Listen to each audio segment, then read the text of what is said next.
This is your Weather Xtreme video for Sunday, July the 9th. I'm meteorologist Brian Peters. Thanks so much for tuning in.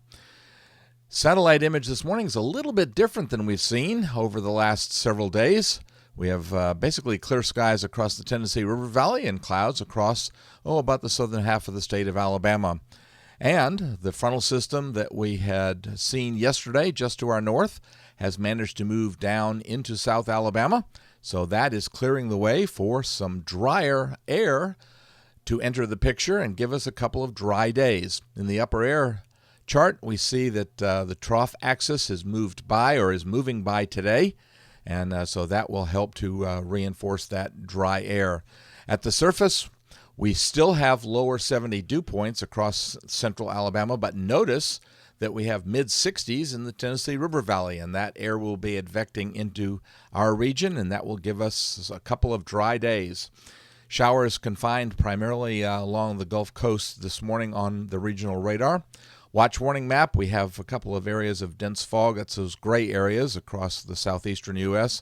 Out in the west, the brighter pink, reddish color are high fire danger. The other colors are related to heat advisories.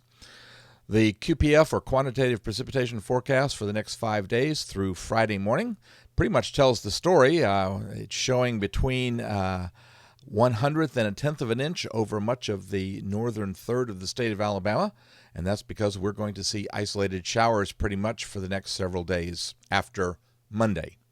Storm Prediction Center is outlooking a slight risk over parts of Wisconsin, Minnesota, and Iowa, and just a little chunk of northwestern Illinois for day 1. Day 2, the slight risk is back in Montana. And for day 3, that slight risk moves out into parts of Minnesota as well as the eastern parts of the Dakotas. Tropics remain relatively quiet. We do note two things. One is the cloudiness that you see just to the north and northeast of the Virgin Islands. That's the remnants of Tropical Depression 4. And I note a good deal of cloudiness off the African continent, and that wave is significant. We'll see on the GFS in a few minutes. In the eastern northern Pacific, we have Eugene, and Eugene is forecast to parallel the coast well offshore and could become a major hurricane later today. It is good to note, or it is interesting to note, that it is a Category 2 hurricane and the first one of the 2017 Northern Hemisphere tropical cyclone season. All right, the 060 GFS model run this morning, and there's our front down along the Gulf Coast. But the good news is, looking at precipitable water values, you see those purple values over the northern third of the state of Alabama. Those are values below 1 inch. So the atmosphere really drying out. We stayed dry, too, on Monday, although if you look closely, you can see it's kind of a little bit of moisture coming back up towards the Birmingham area. But basically, we still stay dry for the northern half of the state on Monday. So that keeps us basically dry and out of the showers, I think, for one additional day. The upper air pattern on Monday, though, is beginning to show the waning of this trough over the eastern part of the country.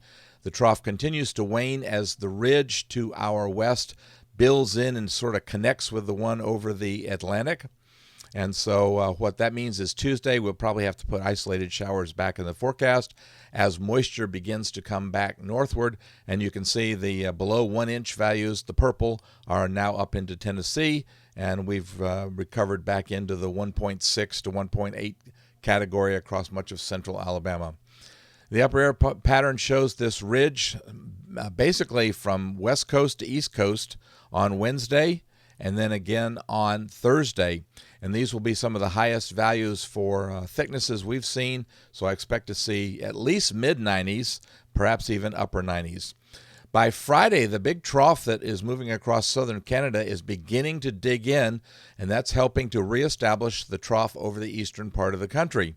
And as a result, we do have a good deal of moisture over the southeastern U.S., so I think Friday, once again, a 30-40% chance of showers is probably a good bet.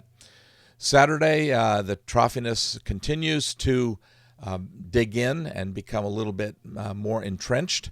And we see it really becoming more entrenched on Sunday as the ridge is held back over the western and the central Rocky area, over the western states and central Rocky area.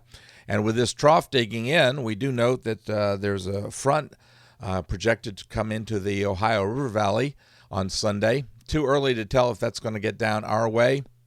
But the problem, of course, for us is, you see, we're still in showers, and once again, looking at precipitable water values, and they're way up there once again. So we'll have to stick with showers at least through Sunday.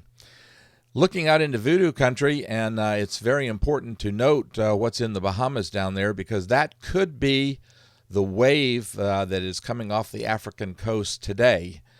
So keep that in mind. But the GFS very bullish on keeping this trough east, ridge west pattern. We see that on the 18th of July. We see it again on the 20th of July. Of course, it looks like it has quite a storm over there in the just off of the east coast of Florida. And it keeps that storm off the southeast coast of the U.S. and gives it a bit of a glancing blow at the outer banks of North Carolina. Yesterday, it was bringing it ashore into North Carolina, so some differences there. And believe me, we're not making a forecast just yet. Let's get the system out there. But it's gone by the 24th of July, but notice the trough over the eastern part of the country. So the GFS maintaining that, which keeps us out of excessive heat. That'll do it for the Weather Xtreme video. I've certainly enjoyed putting out the videos this week while James Spann had a chance to get some much-needed vacation. He should be back tomorrow morning with the latest Weather Xtreme video. I'm meteorologist Brian Peters. Have a great day. Godspeed.